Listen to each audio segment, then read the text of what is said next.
क्या आपने कभी जिन्न को देखा है?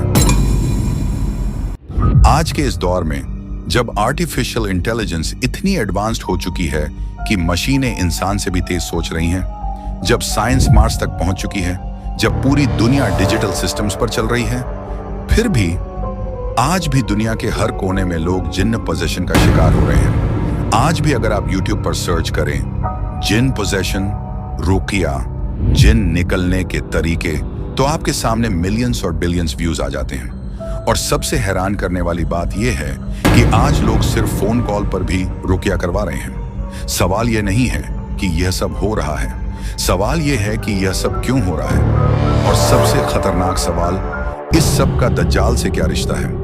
आज की यह डॉक्यूमेंट्री आपको उन सच्चाइयों तक ले जाएगी जिन पर आमतौर पर बात नहीं की जाती।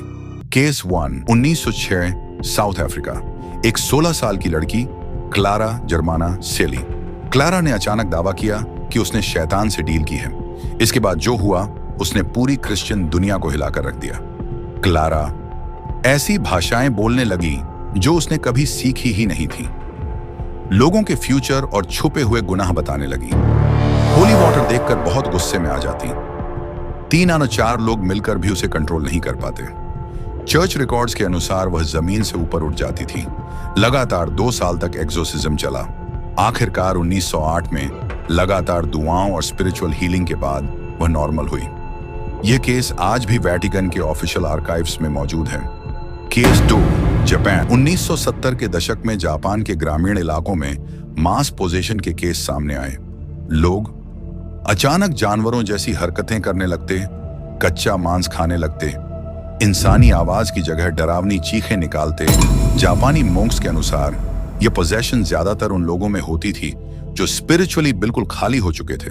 साइंस ने इसे मैस हिस्टीरिया कहा, लेकिन मंक्स ने सवाल उठाया, अगर यह सिर्फ मानसिक बीमारी थी तो सब लोग एक जैसी बातें क्यों बोल रहे थे? एक जैसी निशानियां क्यों दिखाई दे रही थीं? Case 3, Islamic world. इस्लामिक इतिहास में जिन्न पोजेशन का कभी इनकार नहीं किया गया। मदीना के पास का एक वास्तविक मामला, इमाम इब्न तैमिया रहमतुल्लाह अलैह के सामने कई ऐसे केसेस लाए गए जहां जिन्न इंसान के शरीर पर कब्जा किए हुए थे। एक मामले में जिन्न ने खुद स्वीकार किया कि वह गैर महरम चीजों को देखने, गफलत और अल्लाह के जिक्र से दूरी की वजह से उस शरीर में दाखिल हुआ था। इमाम इब्न तैमिया ने सिर्फ कुरान के हुक्म और अल्लाह के नाम से उसे निकलने का आदेश दिया। न जंजीर, न मार, न कोई जोर जबरदस्ती, और जिन्न फौरन निकल गया। ये घटनाएं ऑथेंटिक इस्लामिक बुक्स में दर्ज हैं। अब सबसे खतरनाक हिस्सा, यहाँ से कहानी सिर्फ जिन्न पोजेशन तक सीमित नहीं रहती। यहाँ से बात आती है दज्जाल की सबसे खतरनाक स्ट्रेटेजी की। दज्जाल तलवार से नहीं आएगा, वह बम से नहीं आएगा, वह आएगा सुपर नेचुरल डिसेप्शन के साथ।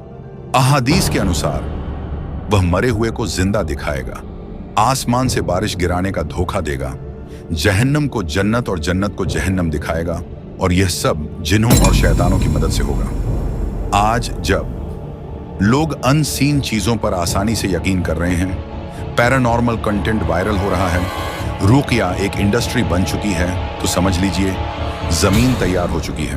तो बचने का रास्ता क्या है? मोस्ट इंपॉर्टेंट, इस्लाम ने हमें डर के हवाले नहीं किया, बल्कि प्रोटेक्शन का पूरा सिस्टम दिया है। 1, ईमान और अमाल, नमाज, कुरान की तिलावत, रोजाना प्रोटेक्शन, आयतुल कुर्सी, सूरा फलक, सूरा नास, घर में सूरा बकरा।